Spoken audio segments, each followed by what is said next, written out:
मैं क्या हूँ कर समझ जाओगे, जीना हो जाएगा आसान, दुख और पीड़ा कम हो जाएंगे, जियोगे तुम सीना तान।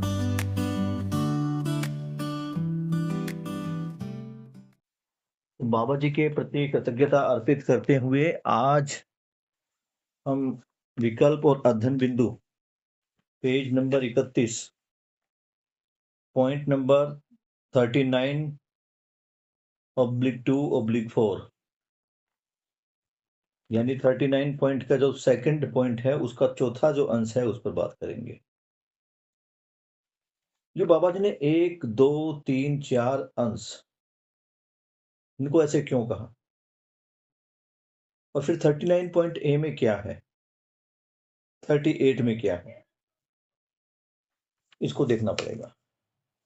तो बाबा जी बता रहे हैं 10 सोपानीय व्यवस्था के बारे में।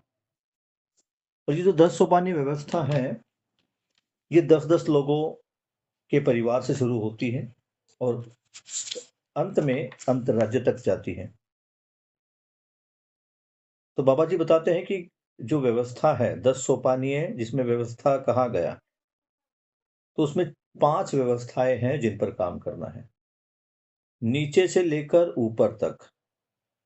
यही 5 व्यवस्थाएं हैं जो एक ग्राम स्तर से चालू होती है।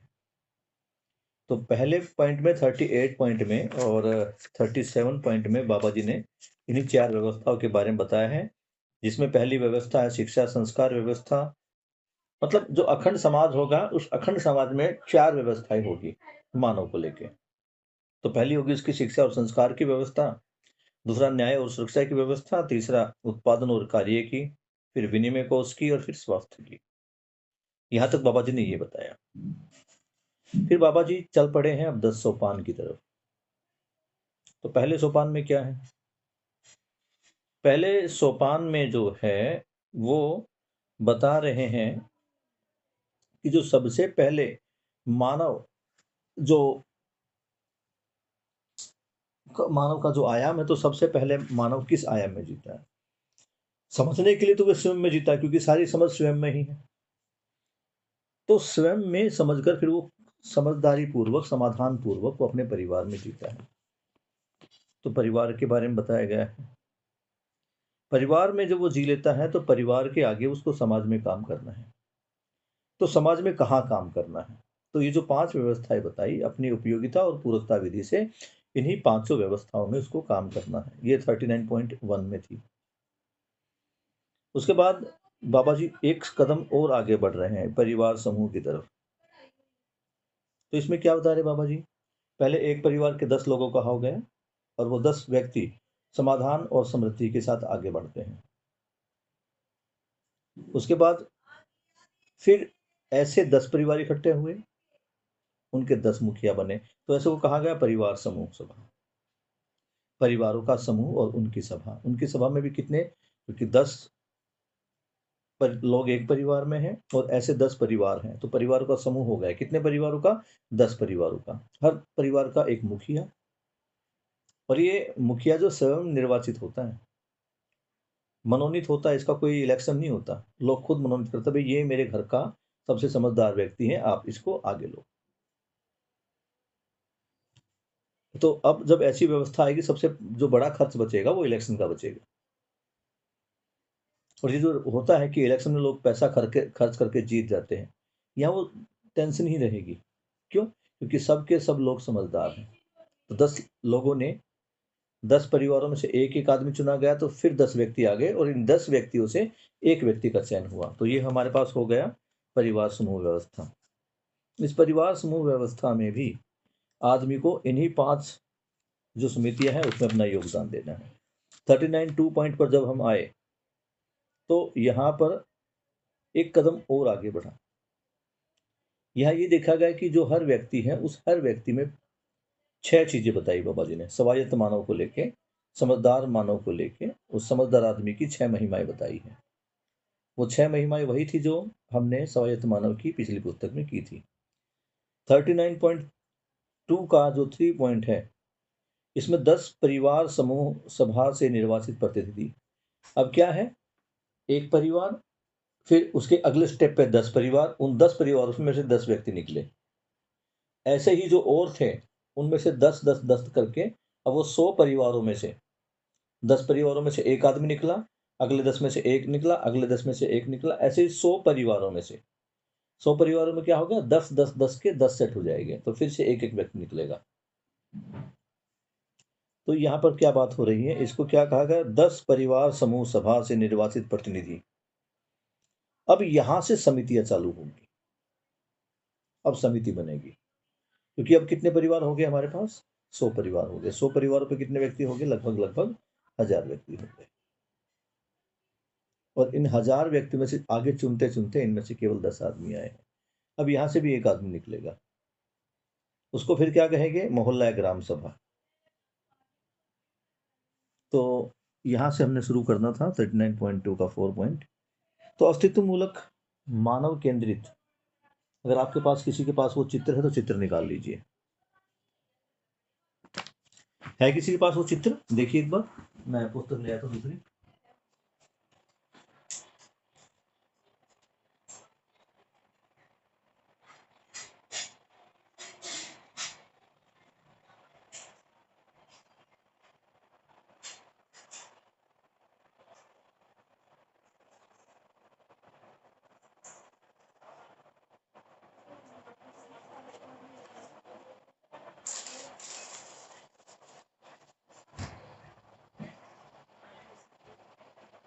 मैं थोड़ी वेट है मेरी यार।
दिवाली की तैयारी कैसी चल रही है आपकी? अच्छी चल रही है सर। बढ़िया। तो अभी देखो हमने क्या किया, 10 परिवारों का एक समूह, उसके बाद परिवार समूह, फिर एक मोहल्ला, फिर मोहल्लों का समूह जिसको हमने नाम दिया ग्राम। अब ग्राम क्षेत्र परिवार, और बातें वही निकल के आ रही है। जब गांव की बात होती है तो गांव के लेवल पर मोहल्ला ग्राम परिवार सभा, जब इसको हुआ तो इसमें क्या है? इसमें 100 परिवार हो गए हमारे पास। अनुभव सहज निष्कर्षों का सूत्र निकलता है यहाँ पर। अब 10 परिवार समूह सभा में से प्रत्येक सभा सदस्य को संयुक्त सत्यापन।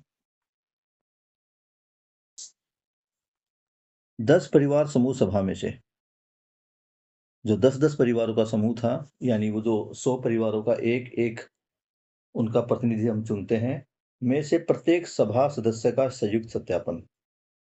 इसमें क्या होता है भैया? अनुभव सहज निष्कर्षों का सूत्र व्याख्या रूप में प्रस्तुत करना, यानी 10 परिवारों में से 10 सदस्यों का चयन करना। ये ऑलरेडी हम बात कर चुके हैं। प्रत्येक समिति सदस्य का संयुक्त सत्यापन और ग्राम मोहल्ला समिति स्वयं आवश्यकता अनुसार परीक्षण निरीक्षण पूर्वक। अब इसमें क्या करना? जो समितियां हमारे पास बनी हैं, उन समितियों में अपनी उपयोगिता पूरकता के साथ लोग अपना नाम लिखाते हैं। अब यहाँ ये देखना पड़ेगा कि जो समितियां हैं, ये 10 लोग हैं, ये 10 लोग ही इन समितियों का निरीक्षण परीक्षण करते हैं। और जो बाकी जो अन्य सदस्य हैं जिनको लगता है कि मैं किसी भी, अब मेरे घर से एक तो मुखिया हो गए, ओके डन, लेकिन मेरे घर के बाकी सदस्य वो क्या करेंगे?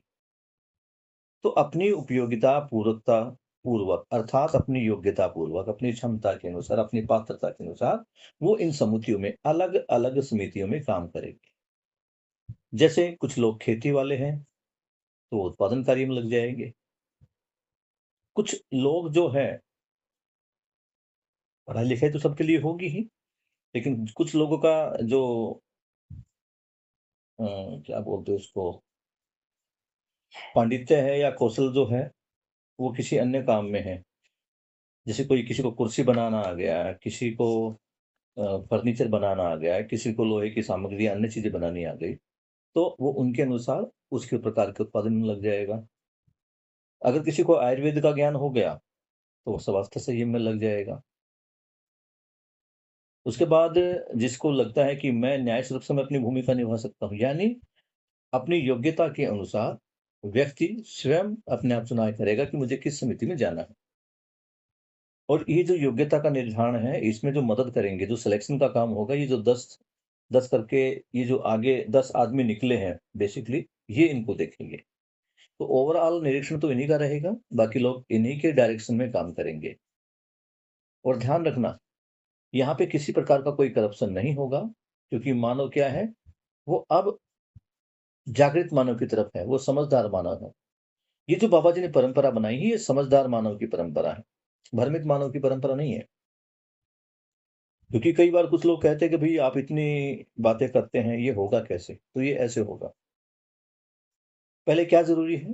पहले ज़रूरी है कि परिवार में एक आदमी तो समझदार हो जाए। उसको जब समझदारी के साथ लोग जीता हुआ देखेंगे, तो स्वयं उसके अनुसरण करना शुरू कर देंगे। और जब एक परिवार आगे बढ़ेगा इस प्रकार से, वो कम वस्तुओं में भी जब उसको लगेगा कि ये परिवार सुख है, इस परिवार में सुख है और ये लड़ाई झगड़ा नहीं करते, प्यार प्रेम से रहते हैं, तो अन्य परिवार भी उनकी तरफ आकर्षित होंगे। तो ये एकदम से होने वाली चीज़ तो नहीं है। इसमें टाइम लगेगा, और बाबा जी कहते हैं, और जितने प्रबोधक भाई वो भी कहते हैं कि ये केवल एक जन्म का काम नहीं है। ये पता नहीं कितने जन्मों की यात्रा है। क्योंकि अभी तक अगर हम देखें, तो कितने सारे जन्म हमने लिए हैं, आज की इस बेकार स्थिति तक पहुँचने के लिए। हाँ, ये आश्वासन ज़रूर है कि ये होगा ज़रूर। तो अब इस जन्म में क्या कर सकते हैं? आपको लगेगा कि सर ये तो आपने बहुत बड़ी बात कह दी। और कई बार आपका सवाल भी होता है कि सर चलो ठीक है, हम समझ गए, बाकी तो ना समझ है। तो इस जन्म में क्या हो सकता है? इस नहीं, नहीं बेटा, फिर इस वाला फोन ना इस जन्म में मैं क्या कर सकता हूँ उसको देखना। इस जन्म में मैं अपनी स्वयं की जागृति के लिए प्रयास कर सकता हूँ। शायद आपके सामने ये बात नहीं आई, मैं आपको एक बार पुनः उस बात की तरफ लेकर चलता हूँ। आमतौर पर, क्योंकि हम मान्यताओं में भी रहे हैं, आदर्शवाद में भी रहे हैं, तो हम अगले जन्म, पिछले जन्म की बातें करते हैं। आपको पता है कि मैं इस जन्म में मानव क्यों? या कोई कुत्ता इस जन्म में कुत्ता क्यों है? कोई बिल्ली इस जन्म में बिल्ली क्यों है? कोई गाय इस जन्म में गाय क्यों है? कभी आया सवाल ये? या मेरा अगला जन्म क्या होगा? क्या कभी किसी बच्चे के मन में ये चीजें आई? हाँ, आई है काफी। Yes sir. तो क्या सवाल आया? मैं पिछले जन्म में क्या था, या अगले जन्म में मुझे क्या होना है? तो पिछले जन्म में क्या था, थोड़ा इसका आभास मैं आपको करा सकता हूँ, लेकिन अगले जन्म में क्या होना है, इसकी गारंटी मैं आपको दे सकता हूँ कि आपको अगले जन्म में क्या बनना है, और उसका तरीका भी है। बाबा जी ने लिखा वो तरीका।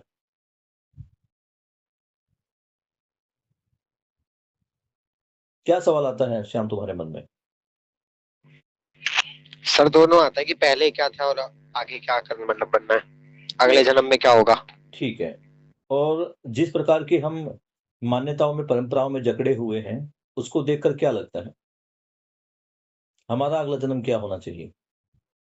और क्या हमें अगले जन्म के लिए प्रयास भी करना है, या मोक्ष को ही प्राप्त करना है? मोक्ष कोई। और सारा काम हम मोक्ष प्राप्ति के लिए कर ही रहे हैं। जबकि बाबा जी क्या कह रहे हैं, मोक्ष क्या है? बाबा जी ने किसको मोक्ष कहा है, पता है किसी को? बार बार ये चीजें आई है कि मोक्ष क्या है। मोक्ष में मुक्ति मिलती है जीने मरने से, मान्यताओं के अनुसार, कि जीवन मरण का चक्कर छूट जाए और मुझे मोक्ष मिल जाए, यानी दोबारा आना ही ना पड़े। ये मोक्ष है अध्यात्म के अनुसार। और बाबा जी ने किसको मोक्ष माना है? वैसे जीवन विद्या के परिचय में और इस पुस्तक में भी कई बार ये आ चुका है। जीवन विद्या में मोक्ष किसे कहा गया है? आप चाहें तो अपना जवाब दे सकते हैं, जो विषय भी आपकी समझ बनी है।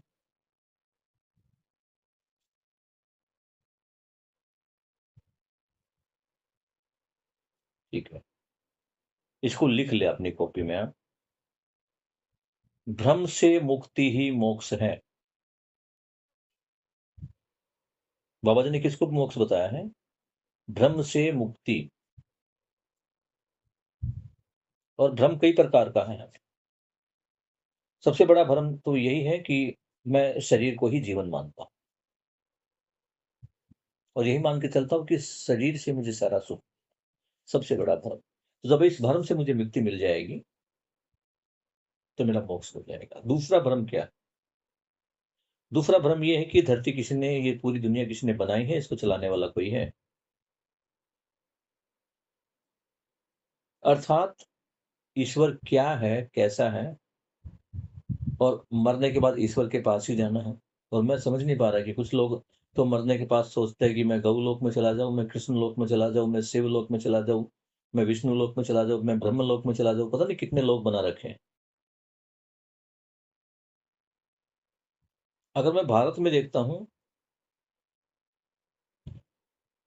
तो जाति के आधार पर, धर्म पंथ के आधार पर मनुष्य बटा हुआ है। तो क्या देवता भी बटे हुए हैं?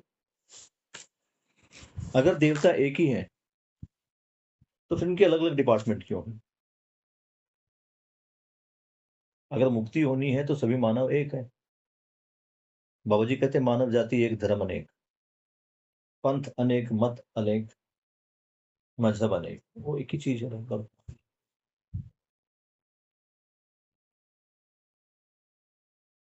तो यहां से हम थोड़ा सा एक बार इसको वापस कवर अप करके आते हैं। बाबा जी के अनुसार भ्रम से मुक्ति ही मोक्ष है। तुम्हें एक भ्रम से तो मुक्ति मिल गई कि वो जो मंदिर में बैठा है, वो मस्जिद में बैठा है, वो गुरुद्वारे में बैठा है, कहीं भी बैठा है,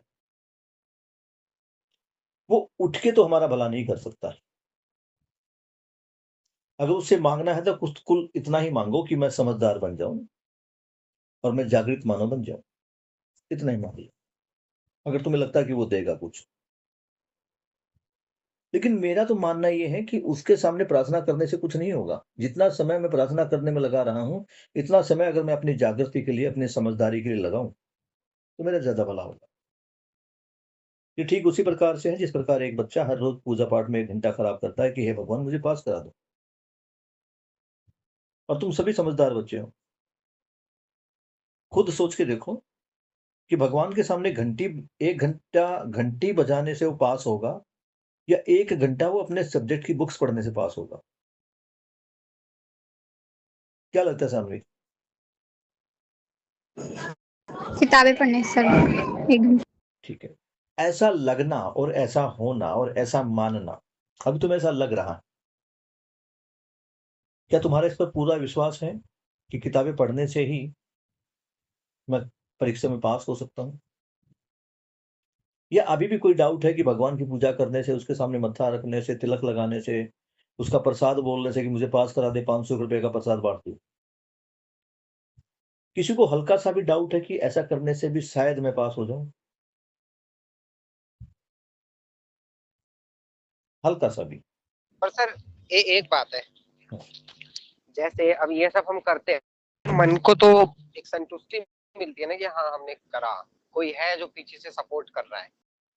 तो हमारा ऑटोमेटिकली अगर दिमाग अच्छा है, मन अच्छा है, तो पेपर और अच्छा जा सकता है।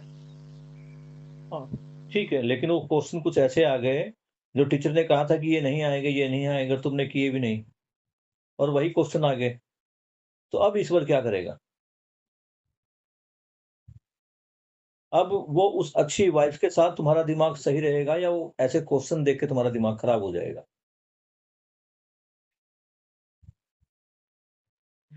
खराब हो जाएगा। तो फिर वो अच्छी वाइब्स कहाँ गई?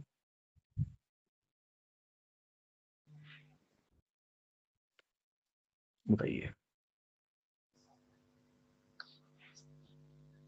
मैं बिल्कुल तुमसे नहीं कह रहा, इस बात को फिर से देख लो कि तुम्हें भगवान को नहीं मानना, मानिए, नो प्रॉब्लम, जाइए मंदिर में, लेकिन मांगना क्या है? अभी कल दिवाली आ रही है, क्या मांगेंगे? आज धनतेरस है, क्या मांगा? दिवाली वाले दिन सब क्या मांगते हैं? अपना अपना बताओ पहले।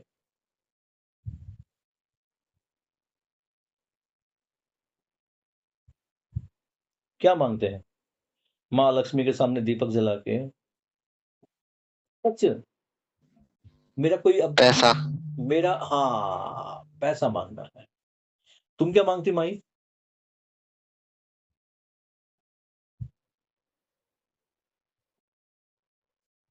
माही, तुम क्या मांगती हो लक्ष्मी से?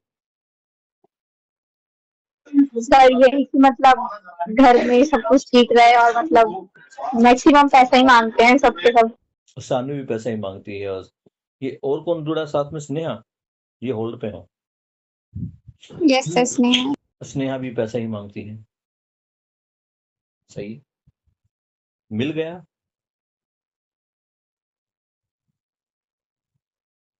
सर मिल ऊपर डिपेंड करता है ना कि मतलब हम अगर कुछ काम करेंगे तो ही हमारे पास पैसा आएगा, वैसे भगवान हमें थोड़ी ना पैसा दे देगा। क्यों? लक्ष्मी माता तो उसको देख नहीं, हाथों में से, दोनों में से, एक में चांदी के सिक्के, एक में से 100-100 के नोट निकलते हैं।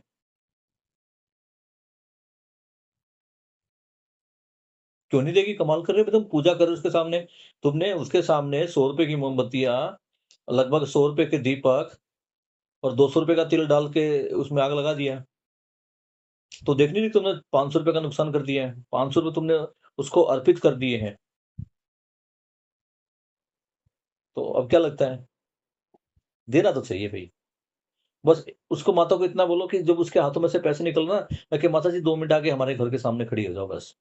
उसमें से 500-500 के 200-2,000 के नोट निकले और इधर से सोने चांदी के सिक्के निकले। बस माता जी 5 मिनट खड़े हो जाओ, ताकि एक बाल्टी में हमारे चांदी के सिक्के हो जाए और एक गठरी में हमारे पास ये 500-500 के नोट हो जाए। इतना तो मांग लो। हुआ कभी? नहीं सर। बस, तो अब की बार माता जी से यही मांगना कि माता जी हमें समझदार बना दो। और जब तुम समझदार बन जाओगे ना, तो समझदार बनते ही तुम्हारा लगभग लगभग 1000 रुपए का फायदा होगा। कैसे? और मान लो अगर तुम्हारी उम्र 30 साल है तो तुम्हारा 30,000 रुपए का फायदा होगा। कैसे? और हम मूर्खों की तरह लग जाते हैं, पागलों की तरह, मिठाइयों के डब्बे ला ला के, ये उसको देना, ये बुआ जी का, ये मामा जी का, पड़ोसी का, ये ऊपर वाले का, नीचे वाले का, दादी वाले का, बाएं वाले का, ये काम वाली का, रखते हैं ना। और जबकि पता है कि इस टाइम पे मिठाई की क्वालिटी कितनी घटिया होती है। तो हम त्योहारों पर खुशियां बांटे या बीमारी बांट रहे हैं? ये सोचने की बात है बेटा। देखो, जो हम करते हैं, मजबूरीवश मुझे भी करना पड़ेगा, क्योंकि परिवार से बंधा हुआ हूं। परिवार में भी पूजा पाठ वाले बच्चे हैं, पत्नी जी भी ऐसी है, पूरी पूजा पाठ में है, धार्मिक है। और ये सारा मुझे अपनी परिवार की खुशी के लिए, भले ही नासमझी में उसको खुशी मिलती, मुझको भी तो करना पड़ेगा। क्योंकि मैं भी इतना जागृत नहीं हो पाया हूँ, मैं भी इतना समझदार नहीं हो पाया हूँ कि मैं सारी बातें मेरे आचरण में प्रकट हो पाए। अभी तो मुझे भी गुस्सा आ रहा है। तो मुझे कई बार दिखता है ना, मैं अपने और साथियों को देखता हूँ, महेंद्र भाई को देखता हूँ, दशरथ भाई को देखता हूँ, इन सभी लोगों को देखता हूँ, तो मुझे लगता है कि इनकी तपस्या काफ़ी लंबी है। मेरा तो अभी शुरुआत है। हाँ, इतना ज़रूर है कि मैं अपने आप में रिलैक्स फ़ील करता हूँ।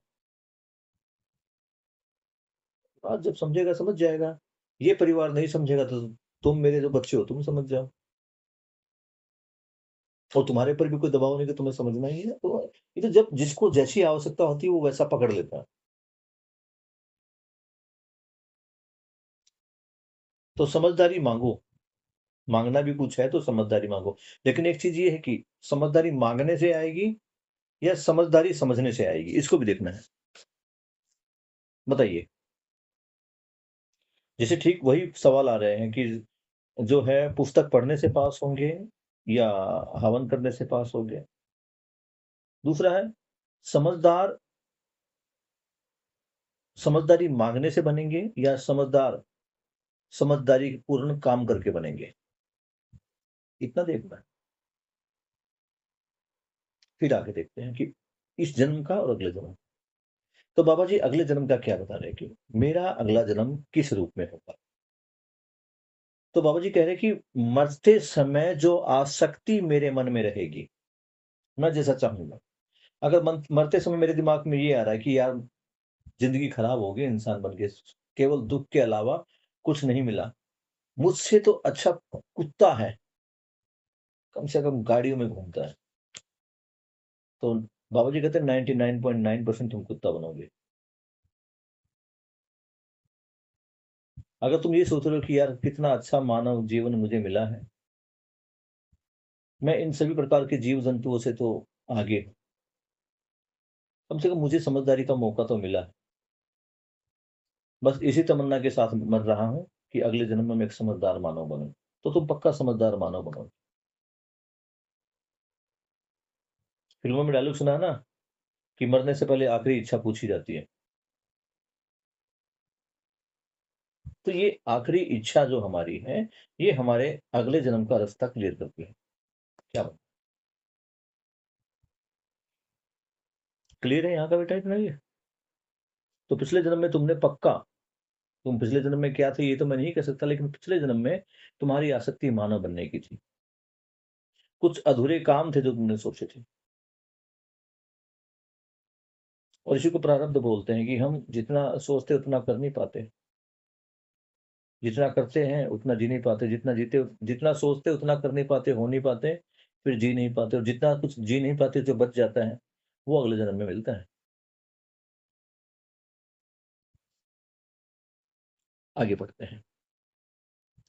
यहां तक हम क्या देख रहे थे, प्रत्येक समिति सदस्यों का संयुक्त सत्यापन और ग्राम मोहल्ला समिति स्वयं आवश्यकता अनुसार परीक्षण निरीक्षण पूर्वक। तो ये कौन सा आदमी किस कमेटी के लिए फिट होगा, आवश्यकता के अनुसार ये जो ग्राम मोहल्ला कमेटी है ये डिसाइड करती है। 100 परिवारों का, क्योंकि 100 परिवार थे और 100 परिवारों का जो प्रतिनिधित्व कर रहे हैं वो 10 लोग हैं, और ये 10 लोग हैं, ये परिवार समूह से आए। समझदारी संपन्नता सहज यथा स्थिति के ज्ञान सहज रूप में। इनका काम क्या है कि समझदारी संपन्नता सहज, ये समझदार है, समझदारी से भरे हुए हैं। सहज यथा स्थिति के ज्ञान सहज रूप में, जिस कंडीशन में वो है उस हालात के अनुसार। ईमानदारी सहज यथा स्थिति को विवेक व विज्ञान सहज रूप में, ईमानदारी पूर्वक। क्योंकि बाबा जी ने यहाँ पर समझदारी, ईमानदारी, जिम्मेदारी, भागीदारी वाली बात की थी, तो उस पर क्या है, ईमानदारी सहज यथा स्थिति को, जो हालात है उसको विज्ञान और विवेक से जोड़कर। क्योंकि बाबा जी क्या कह रहे हैं, ज्ञान सम्मत विवेक और विवेक सम्मत विज्ञान। तो अभी विवेक का मतलब है लक्ष्य, इतना ही समझ लेते हैं, और विज्ञान का अर्थ है लक्ष्य की दिशा में किया गया कार्य, लक्ष्य तक पहुंचने का जो रास्ता है। तो बाबा जी यही बता रहे हैं कि यथा स्थिति को, जो स्थिति है उसमें लक्ष्य और लक्ष्य की तरफ बढ़ना सहज रूप में, जिम्मेदारी सहज। अब लक्ष्य भी कौन से थे, मानव लक्ष्य। जिम्मेदारी सहज यथा स्थिति का मानव संबंधों का पहचान, जिम्मेदारी पूर्वक मानव संबंधों का पहचान। यहां दो चीजें हैं, पहले जो आया है वो समझदारी है, समझदार तो सारे हैं ही। उसके बाद क्या आई है, ईमानदारी। तो ईमानदारी पूर्वक, जब ईमानदारी होगी तो जिम्मेदारी है। तो जिम्मेदारी आदमी अपना समझता है और वो देखता है कि किन चीजों की आवश्यकता है। तो ये जो 10 लोग हैं, ये अपनी ईमानदारी से समाज के प्रति अपनी जिम्मेदारी निभाते हुए अन्य लोगों की भागीदारी निश्चित करते हैं। साथ में क्या करते हैं, नैसर्गिक संबंधों की पहचान, जो प्रकृति के साथ हमारा संबंध है, जो 4 अवस्थाएं हैं, उन संबंधों की पहचान करते हैं। उन संबंधों के सहज रूप में भागीदारी सहज यथा स्थिति को, मानवत्व सहित व्यवस्था, समग्र व्यवस्था में भागीदारी, उपयोगिता, पूरकता सहज रूप में। यानी अपनी उपयोगिता पूरकता को ध्यान में रखते हुए मानवत्व सहित, मानवत्व क्या है? मानव की व्यवस्था, अपनी व्यवस्था को पहचानते हुए जो अन्य व्यवस्थाएं हैं, यानी जो 4 अवस्थाएं और हैं, उनके संतुलन के लिए कार्य करना। और ये कार्य करना भी किस रूप में है? भागीदारी से है। यानी समग्र व्यवस्था में भागीदारी अपनी उसको देनी है। और किस आधार पर देनी है? उपयोगिता पूरकता के आधार पर। अब जैसे मैं अपने आप को लगाता हूं, तो मैं समाज में कोई भागीदारी करूंगा, तो मैं किस रूप में भागीदारी कर सकता हूं? मैं टीचर के रूप में कर सकता हूं भागीदारी। तो मेरी उपयोगिता पूरकता क्या है? अध्यापक के रूप में मैं अपनी उपयोगिता पूरकता को दर्शाऊंगा। अगर मैंने सारी उम्र खेतों में काम किया, तो मेरी उपयोगिता पूरकता कहां पर होगी? वो खेतों में होगी। आगे बढ़ते हैं। पॉइंट नंबर 39.2 का 5वां। अभी हम क्या थे? अभी 100 परिवारों तक सीमित थे। 100 परिवारों के बाद अगला कौन सा आता है? ग्राम मोहल्ला परिवार सभा। अस्तित्व मूलक मानव केंद्रित चिंतन पूर्वक सहअस्तित्ववादी व्यवस्था विधि से जो ग्राम मोहल्ला परिवार सभा है, इसमें बाबा जी लास्ट तक लेके जा रहे। ग्राम मोहल्ला परिवार सभा जनशक्ति, चेतना, महिमा, प्रवृत्ति व निष्ठा समझ सहज वैभव का निरीक्षण परीक्षण पूर्वक सत्यापन। जो जनशक्ति उनके पास है, यानी जो उस ग्राम के जो निवासी हैं, जो परिवारों के सदस्य हैं, जनशक्ति, चेतना, महिमा, प्रवृत्ति व निष्ठा सहज वैभव का निरीक्षण, यानी उन लोगों में, उन लोगों की जो प्रवृत्ति है, उनकी जो निष्ठा है, उसका निरीक्षण परीक्षण पूर्वक सत्यापन करना। सत्यापन किस लिए करना? कि उनकी उपयोगिता पूर्वकता कहां पर, वो समझदार हुए हैं या नहीं है, किस प्रकार समझदारी पूर्वक उनकी उपयोगिता पूर्वकता सहित कहा एडजस्ट करना है। जनशक्ति को समझदारी के रूप में, जितनी भी जनशक्ति है, यानी जितने भी नागरिक हैं, यानी पूरे गांव का हर एक व्यक्ति, उसकी क्या निश्चित करनी है? समझदारी। क्योंकि ऐसा नहीं है कि सभी मनुष्य समझदार हो गए, घर में और भी तो सदस्य पैदा हो रहे हैं ना। तो पैदा होते ही पूरे समाज का कार्य, अकेले परिवार का नहीं। अभी हम क्या करते हैं? मेरे बच्चे की जिम्मेदारी मेरी। ये थोड़ा सा मुझे कुछ एक अच्छा स्टेप फील होता है, लेकिन उसको हम जीवन निर्देश में जोड़ते हैं। जैसे पहले परिवार में या गांव में अगर कोई भी बच्चा कुछ गलत काम करता था, तो कोई भी गांव का बड़ा बूढ़ा समझदार व्यक्ति उसको डांट सकता था, धमका सकता था, और परिवारों में ऐसी बात पर झगड़े नहीं बनते थे। आजकल के माहौल में देख लो, अगर कोई पड़ोसी आके तुम्हारे भाई को, बहन को डांट के चला जाए, धमका के चला जाए, समझा के चला जाए, तो क्या हो जाता है? प्रेम बढ़ता है, झगड़ा बढ़ता है? क्यों स्नेहा? सर झगड़ा बढ़ता है। होना क्या चाहिए? बड़े तो उनकी बात सुननी चाहिए। सुननी चाहिए। साथ में माँ बाप को भी देखना चाहिए, कोई मेरे बच्चे की शिकायत लेके आया तो क्यों लेके आया है? कोई ना कोई तो गड़बड़ होगी। और आमतौर पर अभी माँ बाप का जो स्वरूप है वो ऐसा हो सकता है कि वो दुनिया के सभी बच्चों को निकम्मा, नाकारा, आवारा समझ सकता है, उसे अपने बच्चे में कोई दोष नजर नहीं आता। मैंने एक मैम को देखा जो तुम्हारे साथ उधर जीवन विद्या सम्मेलन में भी थी। अगर कोई छोटा बच्चा 10वीं क्लास का बच्चा शरारत कर रहा था, तो उसकी माँ कहती थी, बड़ा शरारती बच्चा, देखो क्या कर रहा है। और उसका बच्चा लगभग ग्रेजुएशन कर चुका था, और उस माँ को क्या लग रहा था? नहीं नहीं, अभी तो बच्चा ही तो है। तो ये दृष्टि देख पाना, तो अभी ये भ्रमित दृष्टि का ही कार्य है। इसको हम दृष्टि परिमार्जन नहीं कहेंगे। तो यहाँ पे देख पाना कि अगर कोई मेरा बच्चा, कोई बाहरी व्यक्ति या पड़ोसी या रिश्तेदार अगर मेरे बच्चे की किसी गलत प्रवृत्ति की तरफ मेरा ध्यान दिलाना रहा है, तो मुझे उस पर सचेत होना है, उसका निरीक्षण, परीक्षण, सर्वेक्षण करना। क्या उसी व्यक्ति को ऐसा लग रहा है या बाकी लोग भी कह रहे हैं? फिर मैं भी जांच के देख लूं कि बच्चा ऐसा कर रहा है नहीं कर रहा, और फिर उसके अनुसार कार्य उस पर करना चाहिए। तो बाबा जी ये कहते हैं कि जो जनशक्ति है, सबसे पहला काम है उसको समझदार बनाना, क्योंकि जो नए नए बच्चे घर में पैदा हो रहे हैं, परिवार तो समझदारी के काम कर रहा है, माता पिता जो उसकी जो मूल्य है उन सभी मूल्यों का निर्वाह कर रहे हैं। और बच्चे में क्या डालना है पहले 5 साल तक? अनुशासन। 5वीं कक्षा तक उसका यही काम है, क्योंकि बच्चा सीख कर और देख कर करता है। माँ बाप, समाज, गुरु जैसा भी कर रहे हैं उनके आचरण से काफी कुछ सीखता है। और 5वीं क्लास तक बच्चा वो ट्रेंड हो जाता है, उसके अंदर पूरी एक एक चीजें समझ में आ जाती है कि कौन क्या कर रहा है, उसकी पूरी ऑब्जर्वेशन 5वीं क्लास तक पूरी फिट हो जाती है। आगे बता रहे बाबा जी, मानव चेतना सहज समझदारी, ईमानदारी सहज संयुक्त रूप है। अब चेतना विकास होगा मानव का, जैसे उसको अच्छी शिक्षाएं मिलेगी तो उसका चेतना विकास तो ऑफकोर्स होना ही है। तो इससे क्या होगा? वो समझदार तो बनेगा, लेकिन समझदारी के साथ क्या आ रही है? समझदारी के साथ उसमें ईमानदारी आ रही है। तो दो चीजों का संयुक्त प्रभाव यहाँ पर उस पर पड़ रहा है। महिमा को 6 स्वरूप में कथित। अब उसके अंदर जो वो समझदार हो रहा है, तो समझदार होने का मतलब है वो 6 गुण उसके अंदर आ गए।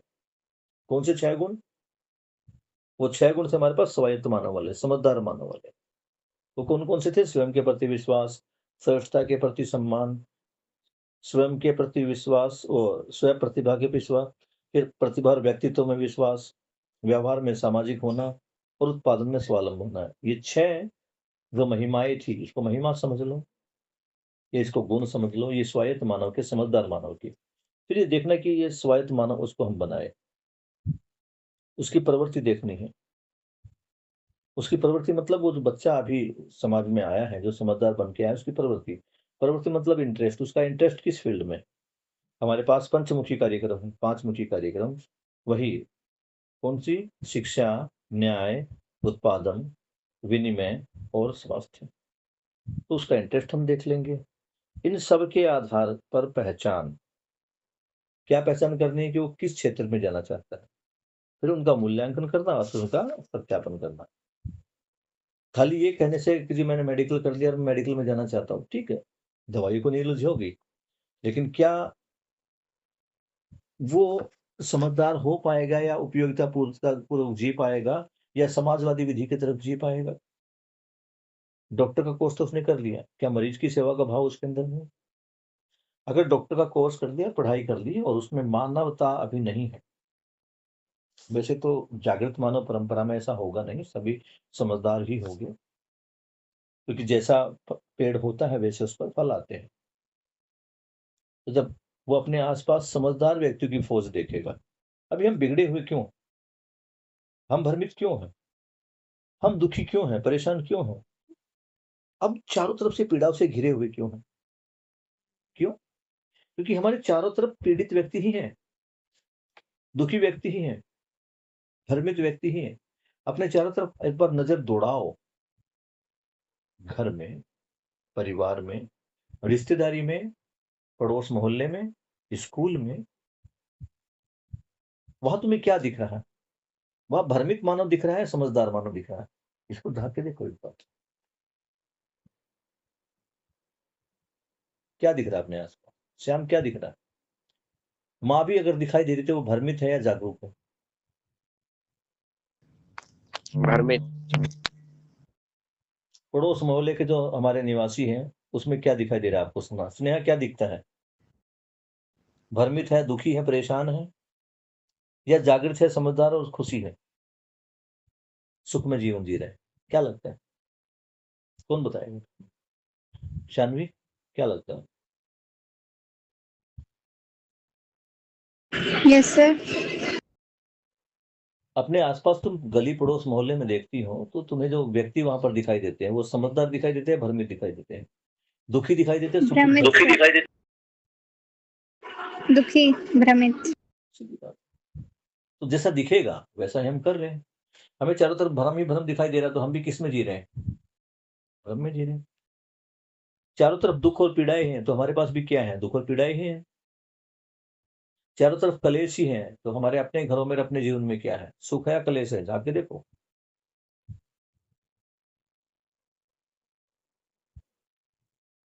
क्या लग रहा है माही, क्या है जीवन में? सुख है, दुख है, या कलेश है, या खुशी है? सर कलेश भी है, दुख भी है, खुशी तो नहीं है। क्यों नहीं है?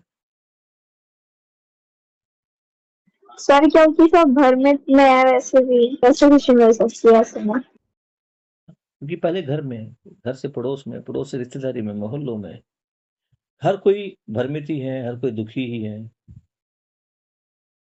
तो जैसा माहौल मिल रहा है उसी माहौल में हम ढले हुए हैं। हमारे माता-पिता ने भी यही किया, हम भी यही कर रहे हैं, आगे हमारी संतानें भी यही करें, या हम समझदार हो जाए, उनको समझदार बनाने का प्रयास करें। ये पूरी ज़िम्मेदारी के भाव के साथ ये हमारी ज़िम्मेदारी है। और ज़िम्मेदारी क्या? अभी तो कुछ लोग बोलने लगे कि भैया एक जन्म का कार्यक्रम नहीं है। मैं भी मानता हूँ कि ये पूरी, जो बाबा जी ने बोला, अखंड समाज सार्वभौम व्यवस्था, ये एक जन्म का काम नहीं है।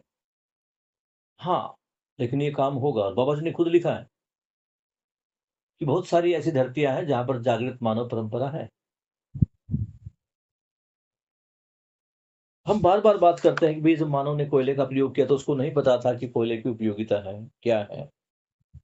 क्यों कोयले को ज़मीन के अंदर ही दबाया हुआ था, वो बाहर क्यों नहीं था? बाहर होता, अगर मानव की वो यूज़ की वस्तु होती तो बाहर ही होता, उसका मानव यूज़ कर लेता। तो ठीक है, कभी किसी ने नहीं बताया कि कोयले का यूज़ क्या है और कोयले की ज़मीन में क्या उपयोगिता, नहीं बताया। लेकिन अब तो बाबा जी बता रहे हैं, मान लो। और फिर वही शिविर वाली भाषा आती है कि मानना नहीं है, जान लो। और जान तो लिया ही है हमने। पिछले 200 सालों में हमने जितना कुछ किया है, उसका दुष्प्रभाव क्या हुआ है, ये जान तो लिया है।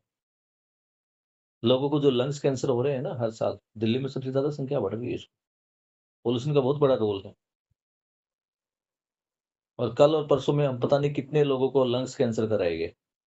कितने लोगों की अस्थमा के कारण मृत्यु होगी, और उस मृत्यु में हमारी कितनी भागीदारी होगी, उसको देखना।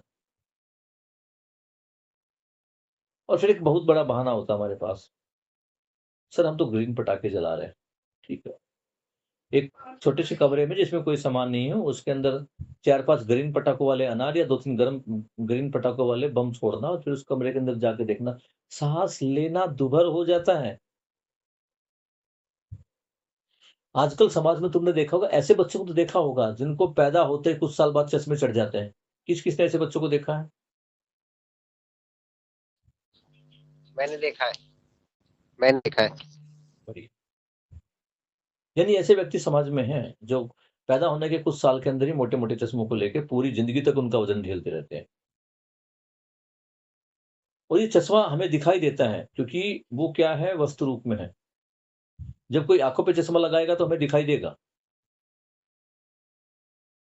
लेकिन कितने बच्चे ऐसे भी हैं जिनको अस्थमा है, सीवियर अस्थमा है। हल्की सी हवा में परिवर्तन होता है, उनको अस्थमा के अटैक आते हैं, उनको पंपिंग करनी पड़ती है। उनके मुँह पे इन्हेलर लगा के दबा के देना पड़ता है उनको दवाइयाँ। हाँ, ये ईज़िली दिखाई नहीं देगा, क्योंकि जिस प्रकार से चश्मा पहना जाता है ना, वो इन्हेलर गले में टाँगा नहीं जाता। अगर सरकार ये कानून बना दे कि जो भी इन्हेलर का यूज़ करते हैं, वो अपने गले में टाँग के इन्हेलर चलेंगे, तब तुम्हें मालूम लगेगा कि समाज में कितने सारे ऐसे बच्चे हैं, जिनको अस्थमा की प्रॉब्लम है। और अपनी थोड़ी-सी खुशी के लिए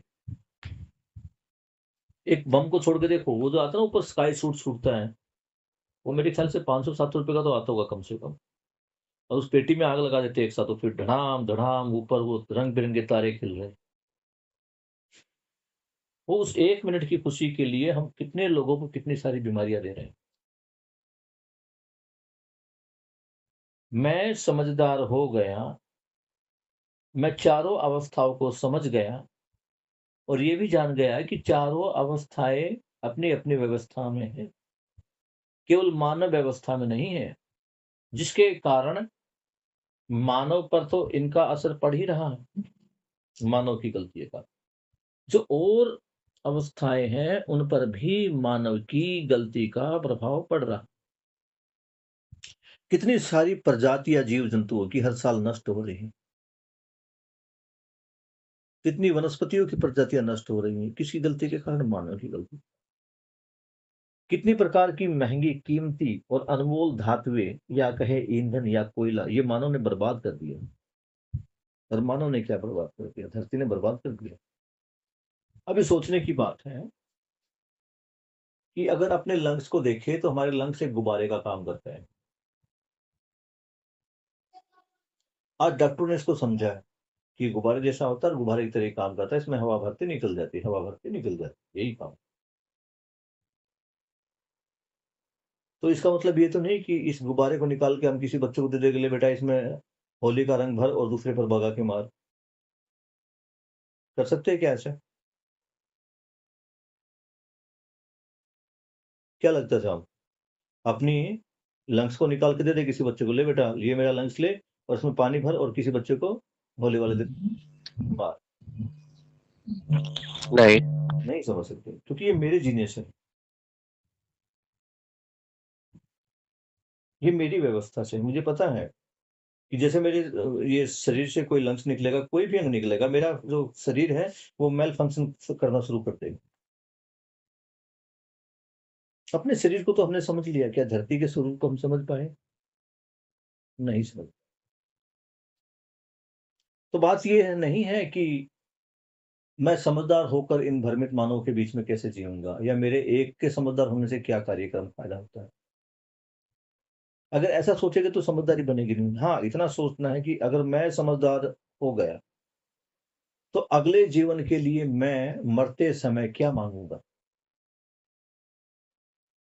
मेरा मन क्या रहेगा, कि जागृति के लिए जो मेरा प्रयास अधूरा था वो अगले जन्म में पूरा हो। एक तो मैं ये मांग सकता हूँ, या ये दूसरा मैं ये मांग सकता हूँ, भैया कि हो रखी जागृति वागृति, इस जन्म में तो मैंने कुछ नहीं किया, अगले जन्म में मौज लेनी है। तो आप वैसे ही शरीर को, वैसे ही घर को आप एडॉप्ट करोगे, ऐसा बाबा जी ने लिखा।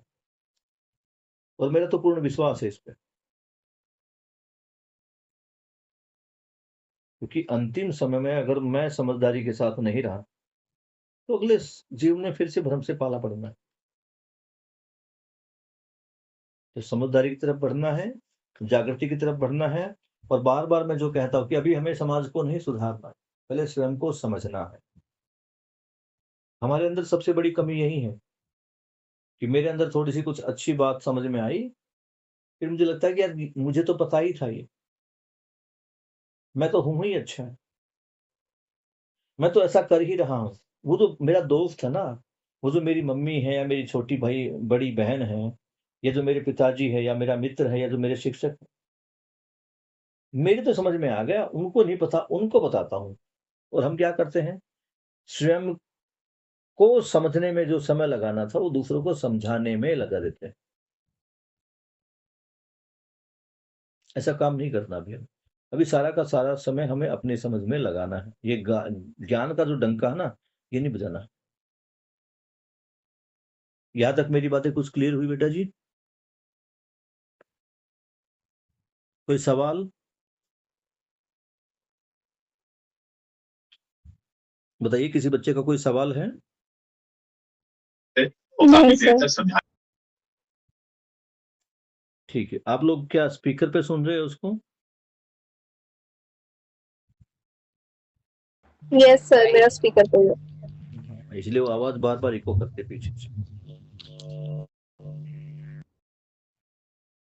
मुझे उम्मीद है कुछ चीजें तुम्हारी समझ में आई है। 10 सोपानी व्यवस्था की कुछ चीजों को हमने समझा है। बढ़िया बढ़िया। हाथ में लिए, हाथ में लो पूरा ही एक बार। 1 किलो का ज्यादा है। ज्यादा।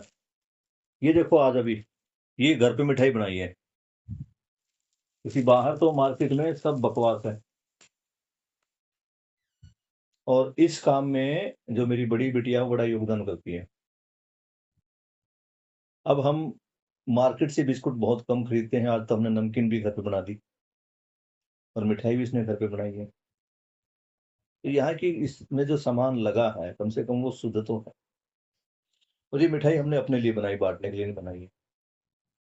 इसको डिस्ट्रीब्यूट हम करेंगे जो हमारे अपने परिवार है, मम्मी पापा है, भाई है। ये ज्यादा होगा तो इसको जो मामा जी हैं उनके यहाँ भेजेंगे। क्योंकि जब मैं शुद्ध खा रहा हूँ तो सामने वाले को भी शुद्ध खिलाए। और हमें ये नहीं कि मतलब हमने 2-2 किलो के 1-1 किलो के डब्बे भर-भर देने हैं, बस मिठाई शगुन के रूप में होती है, 4-4 मिठाई दे दो। मुझे समझ नहीं आता, मैं भी भ्रमित अवस्था में बता दूँ कि अब की बार हमने मिठाई तो खरीदी नहीं दिवाली पर देने के लिए। मैं वीडियो को रिकॉर्डिंग को ही रोक देता हूँ अभी। तो आज के इस पठन को हम यही समाप्त करते हैं। बाबा जी के प्रति कृतज्ञता अर्पित करते हुए, सभी श्रेष्ठ भाई बंधुओं के प्रति कृतज्ञता अर्पित करते हुए, आज अध्ययन बिंदु और विकल्प पुस्तक का जो हमने पेज नंबर 31 किया, जिस पे 10 सोपानी व्यवस्था के बारे में बताया गया था, ये आज हमारा कंप्लीट हो गया। कल हम पेज नंबर 32 जिसमें मानवीय शिक्षा नीति का प्रारूप, ये बार-बार कहते हैं बाबा जी की ये जो कि जीवन विद्या ये शिक्षा की वस्तु है, मध्यस्थ दर्शन ही शिक्षा की वस्तु है। तो उस शिक्षा नीति का प्रारूप क्या होगा, उस पर बाबा जी ने प्रकाश डाला है, इस पर हम कल बात करेंगे।